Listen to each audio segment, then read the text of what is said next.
Coming up now on Animal Outtakes, They just change lives and make people happy. we're visiting Valor Service Dogs, where these pups are in training to assist military and first responders who have been injured in the line of duty.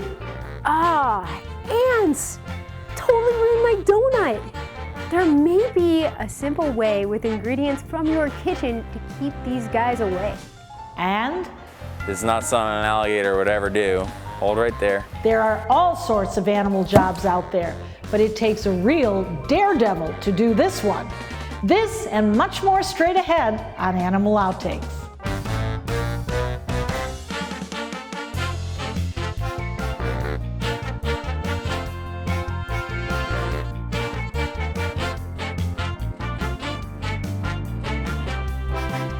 They are specifically trained to perform a certain task or skill for a person with a disability.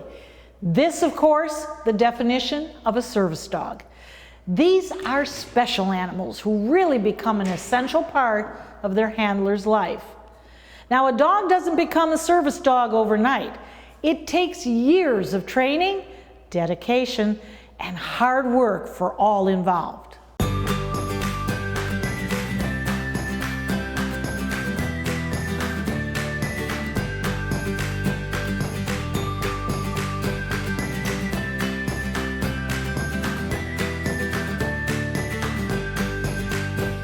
This one is Scarlet, and they are 8 weeks old, and this is their first day of service dog training. They're learning to wear their vests and like be okay in a vest, basically.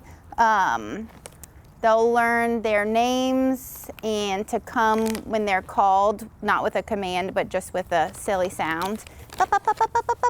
Yes, good job.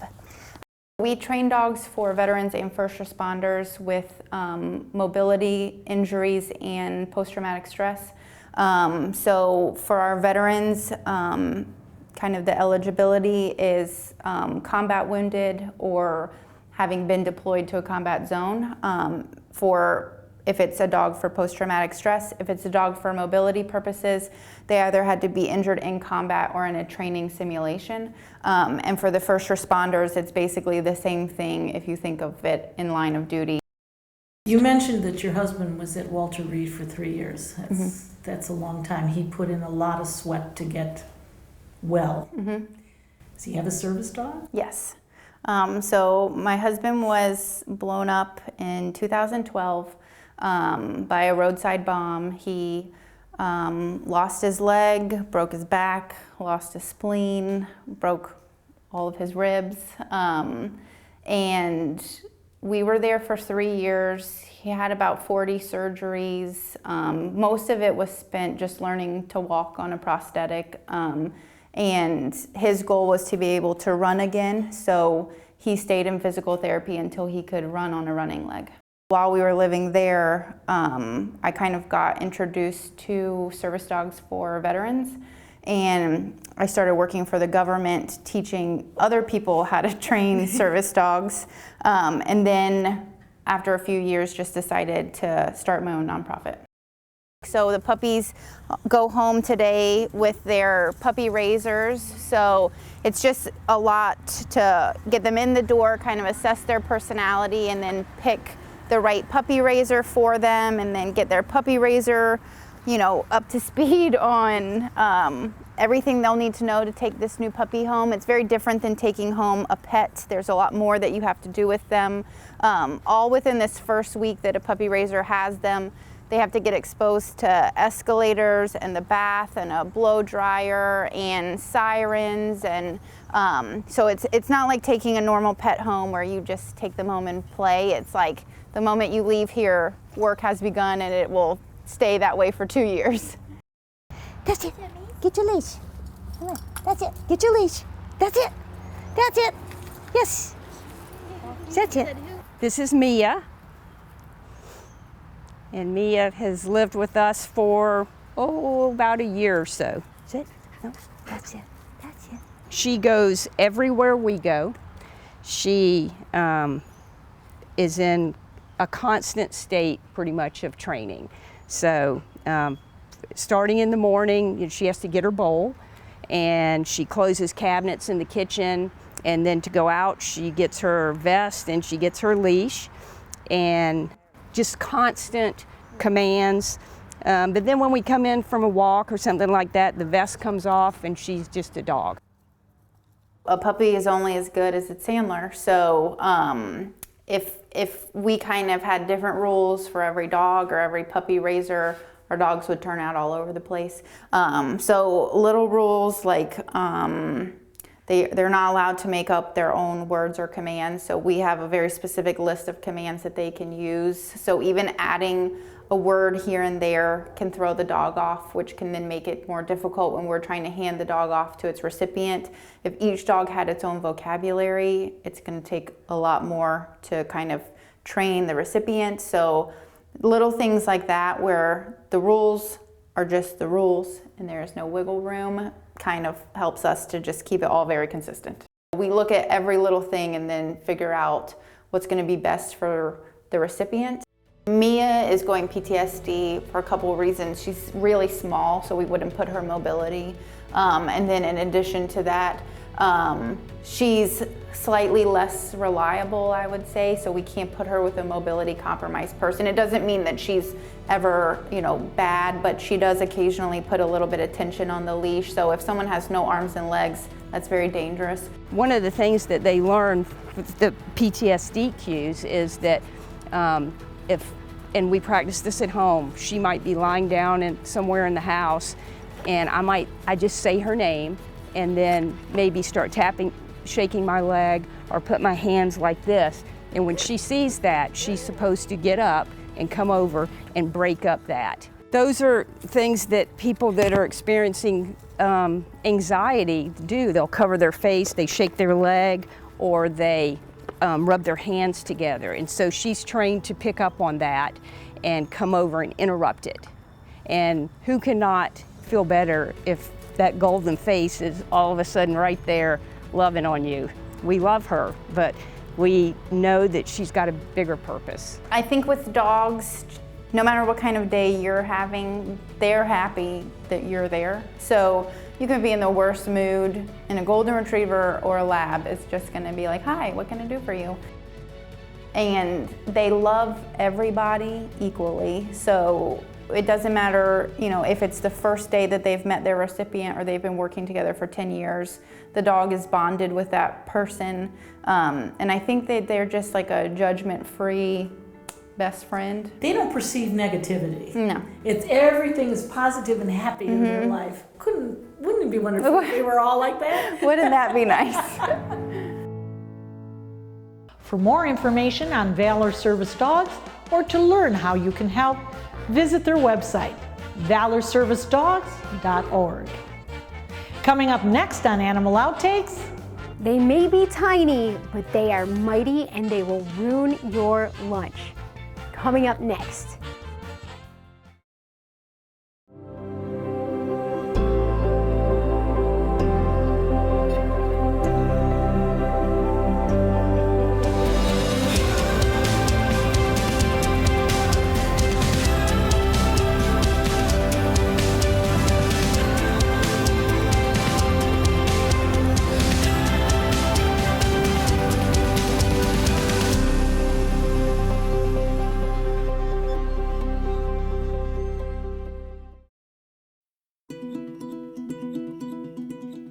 every dog deserves a lifelong, loving home. Dante's Den provides a pristine, comfortable haven for dogs that have been abandoned or surrendered by their owners. We ensure every pup in our Joyful Dogs adoption program receives lots of love and attention, is properly immunized, spayed or neutered, and is in good health. Prospective pet parents undergo a thorough adoption review to ensure a lifetime of love and care. Find your new furry best friend at Dante's Den. For more information, go to dantesden.org or call us at 941-219-3730. Dante's Den, continuing the love.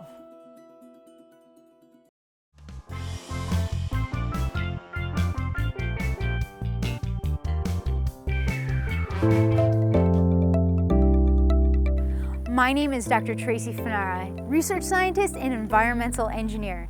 At Mote Marine Laboratory, I use investigation and experimentation to answer questions.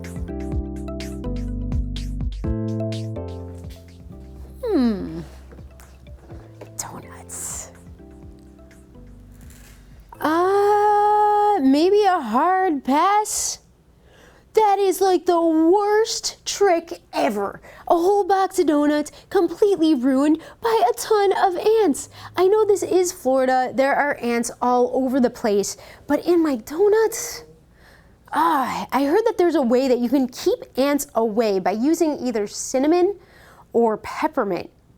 Let's see if that's actually true so we can save some donuts in the future. They may be small, but ants are tough little critters. Ants have been around since the dinosaurs roamed the earth. They are hardy and strong. Some species can actually carry 50 times their body weight. And when it comes to finding food, ants are mighty good at that as well.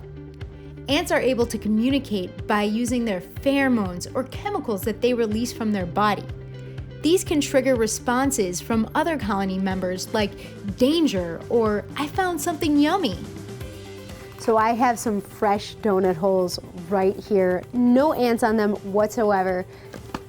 We are going to see if either cinnamon or peppermint in fact does keep ants away. We're going to put one on each of these pieces of paper and see which one the ants go to. And I got maple bacon because it sounded the most sugary for the sugar ants.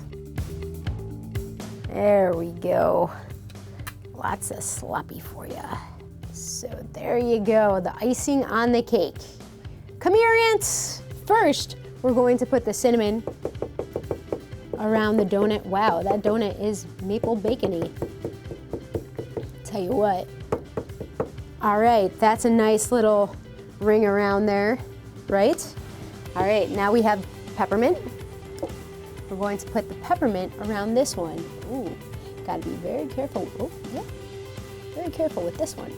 In this building, because of all the ants nearby, it usually only takes a few minutes for the sugar ants to find the sugar. And look, here's one right now. There's two.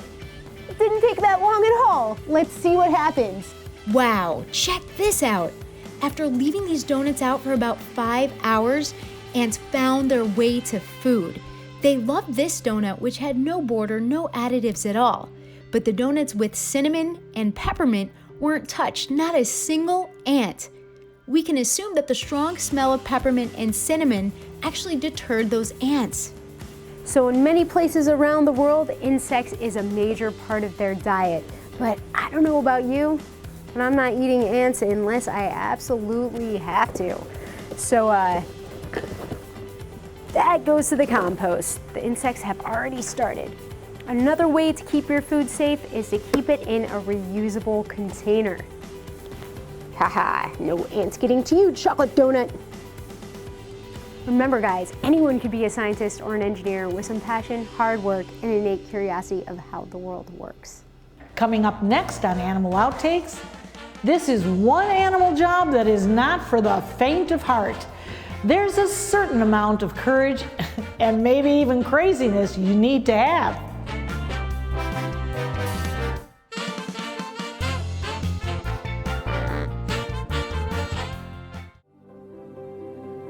Over 90% of the seafood that is coming in to this country is raised in areas of the world that don't have the highest standards.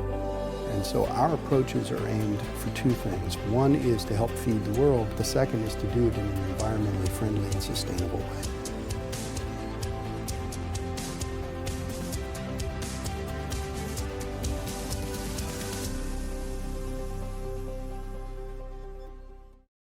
Every dog deserves a lifelong loving home. Dante's Den provides a pristine, comfortable haven for dogs that have been abandoned or surrendered by their owners. Every pup in our Joyful Dogs adoption program receives lots of love and attention, is properly immunized, spayed or neutered, and is in good health. For more information, go to dantesden.org or call us at 941-219-3730.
When it comes to working with animals, the sky's the limit. You can really do anything. But I bet this next animal job is not something you've likely thought of. Hi, my name is Andrew Gilhooly, and this is my animal job. I'm a gator trainer.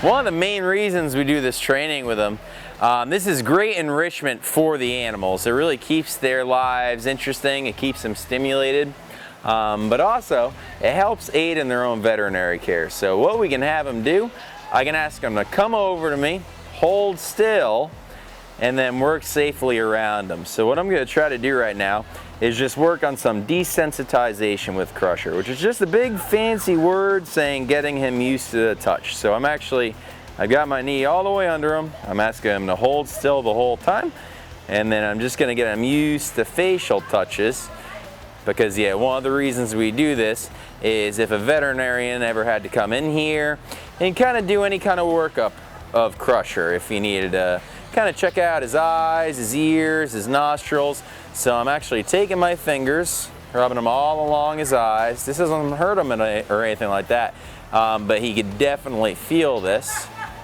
I've actually gotten him to the point where I can get up on his ear flaps, hold right there, hold right there, hold right there.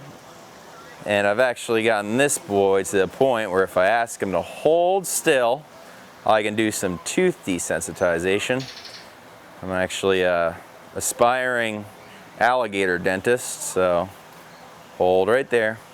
So I actually have my fingertips on his teeth, hold, hold, hold, hold, hold, hold. I'm actually putting a lot of pressure here and not even moving, so I'm gonna ask you to come up just a little bit. Hold right there. Good boy. Come on, I know you already did today, but come on, give me a good one. There it is. And the biggest thing about being in here is knowing he's an alligator, which I know sounds silly, it should kind of come without saying, but sometimes he's so well behaved, you would kind of forget that he might try you from time to time. So we do something when we'll ask him to hold still. And before I do this, I always look at his leg placement. Before alligators are about to jump, they'll kind of get their legs really close under them to give them leverage. I'm asking him to hold still. Hold right there. Hold right there. Hold right there. Good boy.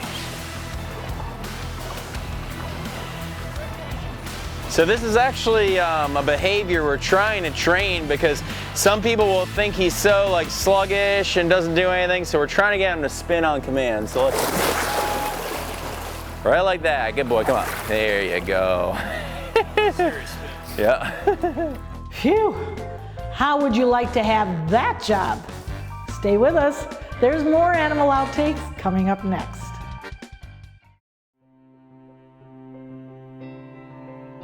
People have asked me what it'll cost to restore all the corals back the way they remember.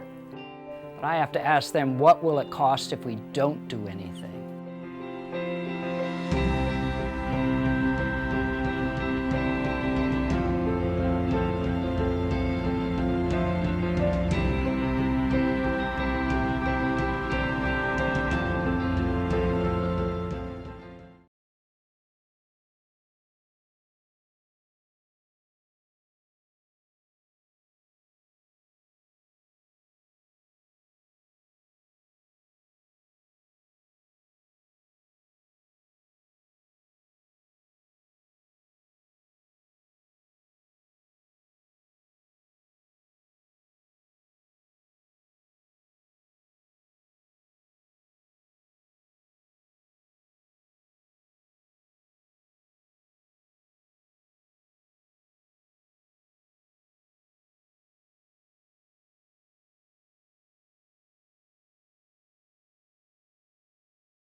Every dog deserves a lifelong, loving home. Dante's Den provides a pristine, comfortable haven for dogs that have been abandoned or surrendered by their owners.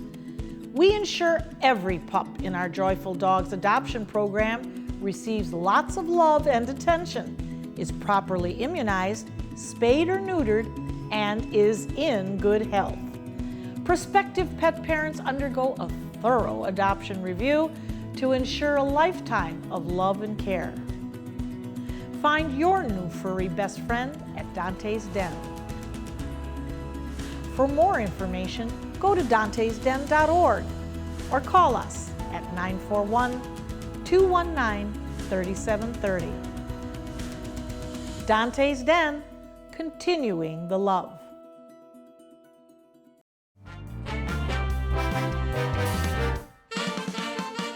Dr. Greiner, he needs a bath. Yes, he does. And he can see it right here. He says, oh, this is going to not be a great situation. But we need to start giving him his bath. What's the first step we should do? The first thing is to protect his eyes, because if you get soap in the eyes, just like us, it's painful. This is mineral oil, which I recommend everybody have some at home. It's also good for irregularity problems if they get constipated. And the easiest way is to lift up their chin, lift up their eyelid, and just put a drop on the white of the eye. And if you don't have this, you can also use a little bit of Vaseline. Then we can set up your whole head and not worry about getting soap in your eyes. You good boy. And the reason that Joey needs a bath, when you pet him, you can literally feel the oil on your fingers. And when that is a regular basis, it's seborrhea, which means an overproduction of oil. Sometimes it's just because they haven't had a bath in quite a while, and we need to wash some of that off of them. Now, if you wash them too frequently and you keep stripping all that oil off of them, their body doesn't like that, and they produce more and more oil, and the more they make, the poorer quality it becomes, and then they smell doggy all the time. It literally is rancid fat that you're smelling. Now, you say frequently. What is frequently? Depends on the dog. I've been at both ends. My lab that I had for 18 years needed to be bathed frequently, sometimes because she had a little doggy odor, but more likely because she rolled in something inappropriate. And so if you need to bathe them really frequently, like once a week or so, then you should really be using some kind of an emollient shampoo or an oatmeal shampoo, something that doesn't just strip all the oil out of their coat. Dogs that have skin problems like allergies that produce a lot of oil, sometimes they need weekly bathing. Otherwise, generally once a month, once every couple of months. Breeds that get groomed, like Old English sheepdogs, poodles, they have hair like ours more than fur. And so really, most of the time, just when they're groomed, they get bathed, and that's all you need to do. Now, there are probably 200 shampoos on the shelf when you go into a holistic pet store. What should we be looking for? Something that is not going to strip all the oil out of their coat unless it needs to happen, like if they have seborrhea, but then you need to use some kind of a conditioner afterwards to replace it. And in between bathings, I've always liked to take a little bit of bath oil like Avon Skin So Soft, make a real light solution, about a teaspoon in a pint of water, shake it up in a plant mister, and you kind of mist them down a little bit with it. And the idea is not to add oil to their coat, but to add moisture. And the oil is there to form a thin film over the water so it can actually soak into their coat a little bit. Well, we're going to ask our manager, Courtney, to come in here with Joey, and he trusts her explicitly and work with you. And Joey, let's get a bath.